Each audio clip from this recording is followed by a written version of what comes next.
I've been thinking about something that feels small, but it's actually been running my life in the background.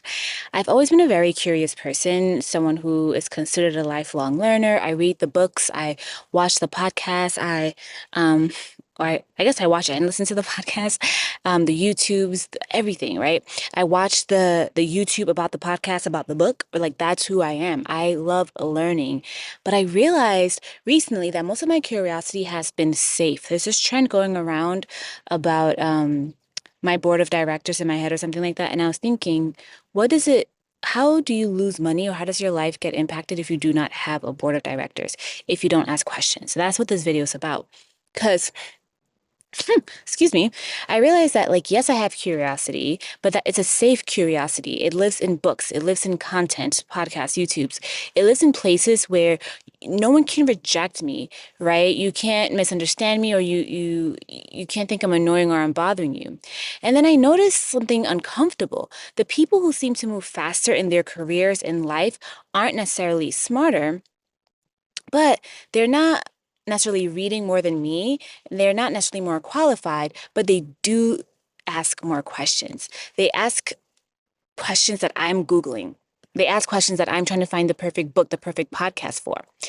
And that's what I want to talk about and get more into today because the distinction hit me really hard of there's an intellectual curiosity and there's relational curiosity. And like all things, people who lean into relationships get further in their life and their career. And one of my goals for this year is to have more relational curiosity. And I want to break down the two of them. So, intellectual curiosity looks like consuming information, learning frameworks, understanding concepts, feeling productive without actually being seen. I'm trying to find my water because I thought it'd be cute to like kind of sit in the sun and do this. And I hope it is. I hope y'all appreciate it, but I'm thirsty. Okay. And so we just went over intellectual curiosity and now relational curiosity.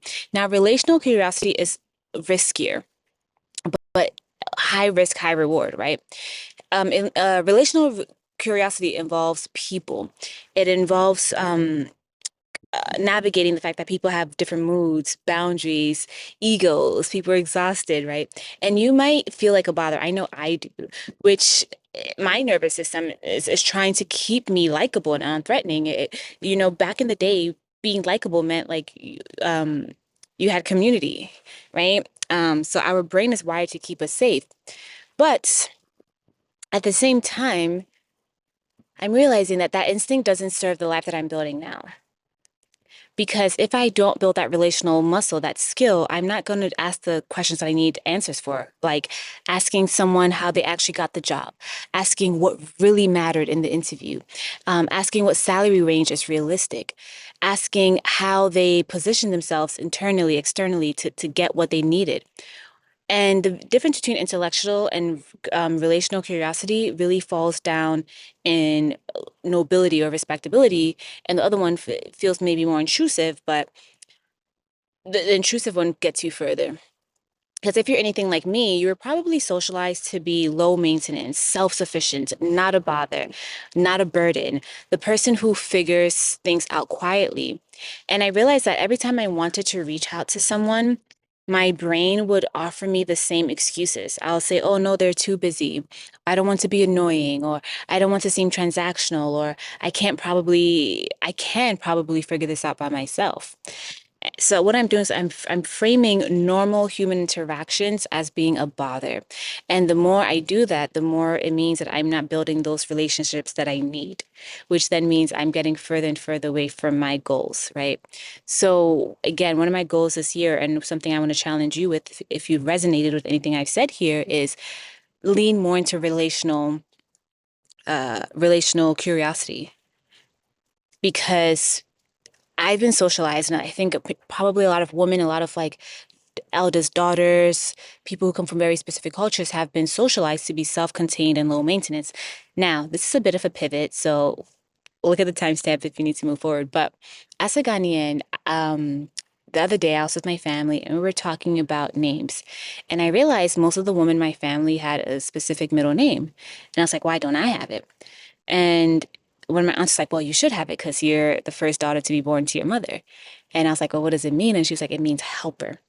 Now, I love my culture. I love my name, all that good stuff. But I do want to point out that I come from a culture that literally names the first daughter helper. So if you're naming someone helper, then you're also then creating a culture, creating understanding, creating an ethos of how they should act and operate. And that's how I've acted and operated for a lot of my life. And it served me in a lot of ways, but it doesn't serve me when I'm hesitant to ask certain questions. Because the people who are asking questions like, how'd you pull that off? What should I watch out for? What would you do differently? Right? When they're trying to navigate whatever next thing in their life, they get further. No lightning strikes them down. They survive. And not only do they survive, but they thrive. And I want to thrive. And I want you to thrive if you're watching this. Because what I'm coming back to is that people don't advance because they know more. They advance because they know who to ask and when. And asking someone how they found a job, how they negotiated, how to step into their lane, or whatever to current life that thing that you're navigating, it's not invasive. It's how knowledge actually moves. Because the things that books will give you frameworks, but people will give you timing, the politics and the landmines. Because yes, you can read a book and you can understand how human society overall aggregate has navigated things and you can get frameworks on how to move, but you talking to someone can tell you exactly the personality, the quirks, the timing. Oh, you should probably not talk to them in the morning. You should talk to them in the afternoon. Like they just know the actual situation better. And I think that'll get us much, much further. So leaning into that. Ooh, my laptop is burning.